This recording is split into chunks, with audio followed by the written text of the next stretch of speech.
Hashtag Mayday 2020. Happy May Day, comrades. I couldn't be happier to be here.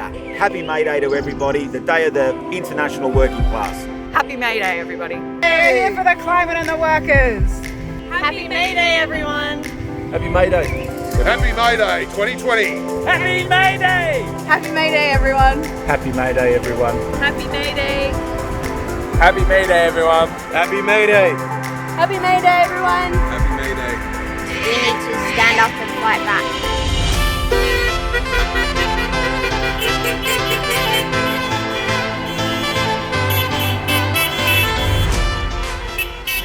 People coming out and using a different and novel way to get the message out onto the streets, the message that we're not paying for the crisis, and a message that we want a better world. And you can't cancel May Day.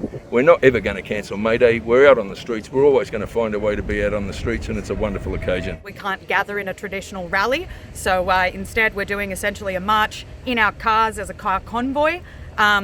And we're doing that to make sure that the government knows that just because we can't march publicly and we can't do mass gatherings, we'll not be silent on these issues. We're going to see the greatest austerity package that's ever been. Workers are going to be asked to pay for this crisis, and it's going to be the working class that fights back. I am here to show some solidarity with the Australian working class as well as the working class across the world. It's crazy that we are investing public money in coal mining when there's so many more jobs in renewables.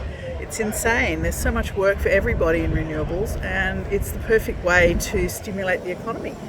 The most vulnerable people in our society are being chucked under the bus right now. Women, migrant workers, casuals, the young, and the state is doing everything they can to make sure that the rich continue to maintain their wealth and power while the COVID pandemic puts a broom through the most vulnerable. Well, we're not going to stand for it. We're here in solidarity with everybody in the country who can't be, with everybody who believes that we should have an economy that's good for everyone, not just for the rich and powerful. We don't want to see any casual workers, any visa workers left out of the wage subsidy. We don't want to see bailouts going to the rich when they're not actually protecting their workers. We want to see those essential services nationalised.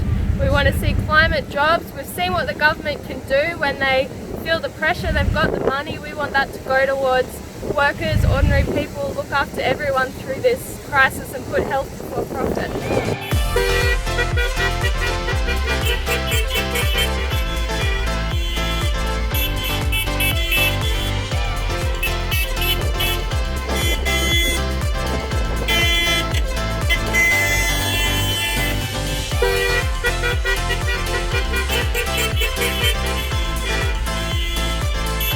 For too long, the governments have been screwing us up with their policies and with their mismanagement of our public health services and our public workers, and we're here to demand them to take action, and we're here to demand that we won't stay silent. Well, I'm here today because I am fed up with the politicians not ever talking about jobs for renewable energy, because there's millions of jobs in renewable energy and they never ever mention it. We're here to stand up for the workers getting left behind. We want to send a clear message to the government that we're through this crisis. No one's going to get left behind. Everyone here today, we're going to respect social distancing laws, but we're still going to stand up for our rights and through this crisis and make sure everyone's taken care of. Workers being kicked out of jobs, undocumented migrant workers, temporary migrant workers, they don't get any access to the government payments, and we want to see that kind of payments extended to all of those, because without that, the working class is all of us. We can't start splitting it up. We need to make sure that we're all in this together, and and we need to struggle together. We need mass investment in thousands of climate jobs now. We're not going to get out of this unemployment crisis easily, and that's the way that we need to do it.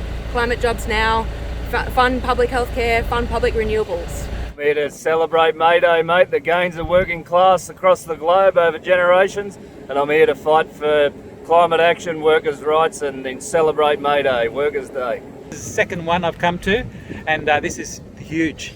So I hope we get our message out to the public. We need action, and people have to start thinking about the democratic socialist alternatives. Even if we're sitting in our cars, we're marching as we can, and encourage everyone to get out today in any way they can and show solidarity. I think May Day is an important day, paying conditions for the workers. The bosses earning plenty off the back of our hard work, so I think it's fair that we get our fair share. We're here for climate action. We're here to support workers. We think that those struggles are intertwined, and we have to do everything we can to make that change happen. What do you think of the car convoy concept? I think it's a great concept. They won't let us march because of the virus, but it's a way of letting them know we're still here. I'm here today because I think that the government needs to do much more to get us out of this health crisis and working much more on the climate crisis. All over this country, people, undocumented workers, are keeping this country running. And we want to make sure that they get a fair deal. We're standing in solidarity with refugees, protesting their unsafe detention conditions, and we're here to say every worker needs to have job seeker and job keeper. No worker can be left behind, even people who come here to seek safety. We're just here with here in support and solidarity with the MUA and all the workers of Sydney and the world, really. Just trying to make sure that everybody's taken care of in this time of need. Happy May Day. Happy May Day. Happy May Day 2020. Happy May Day. Hashtag May Day 2020.